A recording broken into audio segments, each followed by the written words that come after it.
Hello, you guys, and good morning. It is Thursday morning, okay? It's my Friday. It's my Friday, y'all. I'm trying to debate if I'm going to work tomorrow or not because I could go in on my day off. They are more than willing to give overtime. So I'm like, should I take my day off or should I go to work? We'll see. We'll see. But I did want to tap in with you guys because yesterday I gave a word and I kept saying, you know, multiple times, I'm like, pay attention, or what was I saying? Y'all, look, bear with me. It's early in the morning. But I remember saying to look back on how God's hand has been over your life. When you're worried, when you're trying to find your strength to keep believing and continuing to have faith, like, try to look back on God's hand on your life, right? And so I'm reading the book of Samuel, and I go back to chapter 3. No, I went to chapter 4 and I started to read it, y'all. And I'm gonna be honest, I was a little bit confused. I was like, what's going on here? I read chapter 4 in its entirety and I was like, there's still a few areas I'm a little bit confused about, but I had to go back to and reread chapter 3 of 1 Samuel. And I'm like, yeah, okay, I remember that, but I missed something at the end of that. So I was so focused on God's calling to Samuel in chapter 3 of 1 Samuel and how it related to a time in my life where I heard God's calling that I missed the end of chapter 3. So I want y'all to go to 1 Samuel chapter 3 and read verse 19. You could read 18 and 19, but 19 is where it hits, y'all. So at this time, Samuel had been waking up plenty of times and he kept going back and forth to Eli, thinking he heard Eli calling him in the middle of the night. And so Eli kept telling him, no, go back to sleep. I didn't call you. He would wake up again because he heard somebody calling his name, Samuel. And then he would go to Eli. No, it wasn't me. So finally Eli was like, realizing, okay, God is calling you. It ain't me. God is calling you. Start waking me up. Next time he call you, make sure you answer his calling, right? And so he told Samuel, the next time you hear God call your name, answer to him. Speak, Lord, your servant is listening, right? And so the Lord reveals to him that last time that he called him, what he was doing in Eli's life. He said that Eli, they had a judgment coming, basically that his sons were doing bad things, evil things, and he knew about it and didn't stop his sons, right? And so they had a judgment coming. And so Eli, and this what brings us into chapter verse 18, 19 in chapter 3. So Eli was like, what did God tell you last night? Because they done woke up, it's morning time, whatever. So he want to know the tea, okay? Eli want to know the tea. You done woke me up a couple times and I know God had a message for you and you got it. So what he tell you, right? And Eli was kind of hesitant. You could tell Eli was hesitant in telling him because, of course, nobody wants to tell somebody, I had a dream about you, but it was to your demise. Like, this is I don't know if you're going to survive this one. Eli like, no, tell me what it is. And if you don't tell me what it is, it's going to be consequences and repercussions. That's how Eli was coming off, right? And so Samuel finally told him what he wanted to hear.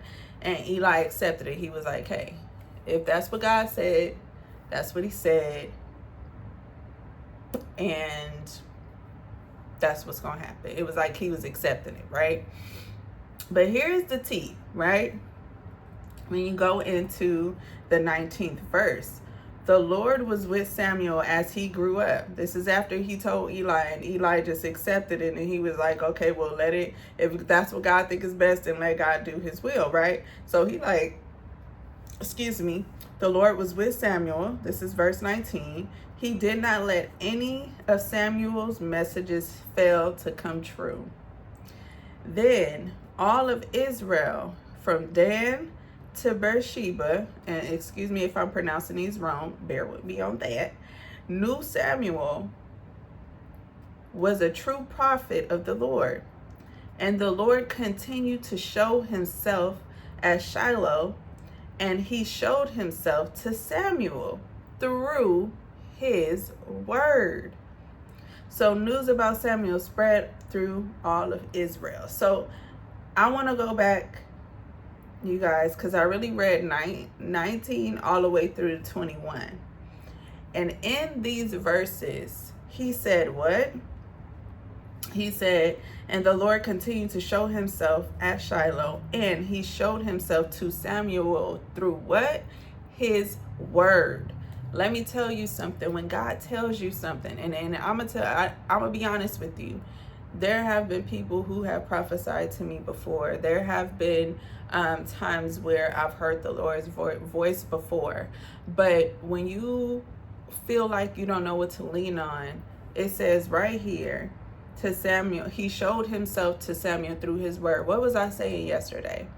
I said yesterday to look back on the things that God has done in your life. Look back on God's hand in your life, and that's going to give you the motivation to keep believing, the motivation to keep pushing, to believe the word that he told you is true, and it will not return to him void. So I'm sitting here this morning and I'm reading. I'm just like, first of all, I'm tired. Okay. I'm tired. Okay. But I got up. But I'm like, okay, let me make my coffee and let me read this, because workouts are not happening in the morning. Okay, we just confirmed to ourselves over these last couple of days, hair looking crazy, that workouts are not for me in the morning. So I'm drinking my coffee, I pick up my Bible, and this is what the Lord gave me. And let me tell you something. When God gives you a word, he will give you confirmation. You will have confirmation. And either he'll give you the word and confirmation will come afterwards, or you'll receive these like different things happening and then you'll get the word after as confirmation. But he will always confirm his word with you. And for me, this was confirmation. All yesterday, I'm like, you know what?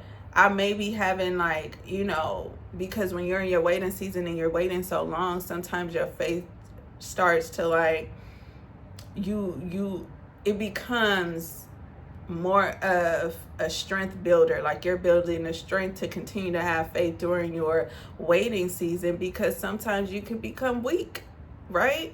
Your faith can become weak when you're waiting for a long period of time for something. Your faith can become weak. But I was saying, just look back at the things that God has done in your life before. So if God's told you something, take this as a confirmation that he will continue to show himself to you through his word. So if it was something that he spoke to you, he will give you confirmation of it. And not only will you receive confirmation of it, but he will show himself. And the way he shows himself, because I was led to read chapter 4 today, is by acting. You will begin to see the things he spoke to you come in the physical world. Like it will manifest in front of you. Okay, because I'm reading chapter 4 and I'm like, what is this? Like, I don't know what's going on here. They fighting and stuff, like they in war. His sons died, he died. Gosh, what's going on? Everybody dying.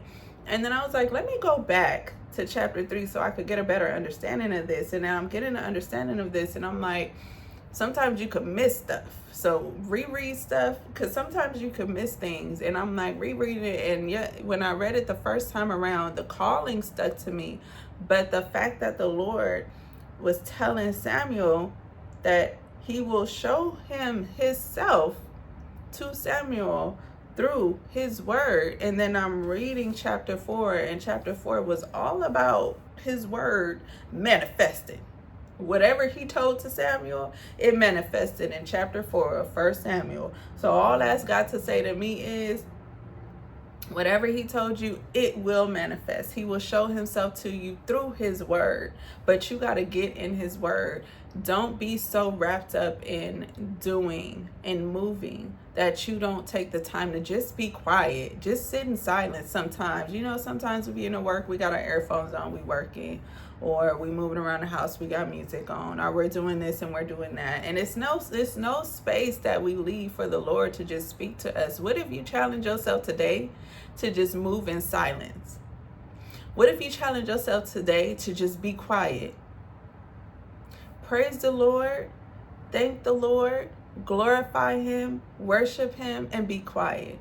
What if we just gave him space to speak so that we can hear the word that he's given us, right? Because that's what Samuel was doing. He was asleep.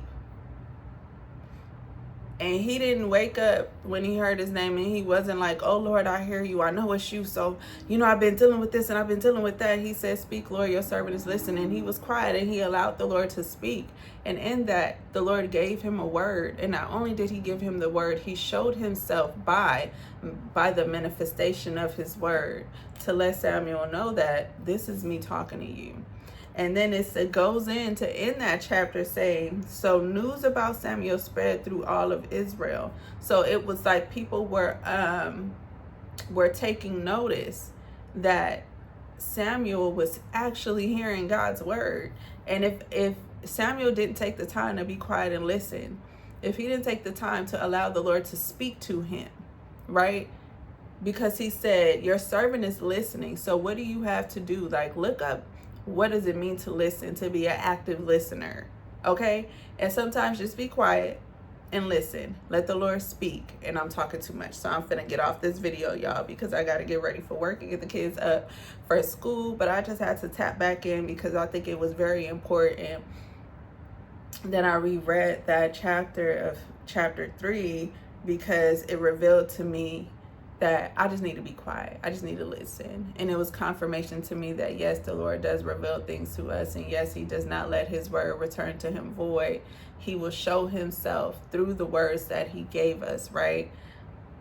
So clock it, clock that T, take it with you through the rest of the day, and maybe just allow yourself space to hear him speak to you, okay? Sometimes his word is confirmation enough. I will see you guys. Have a beautiful day. Bye.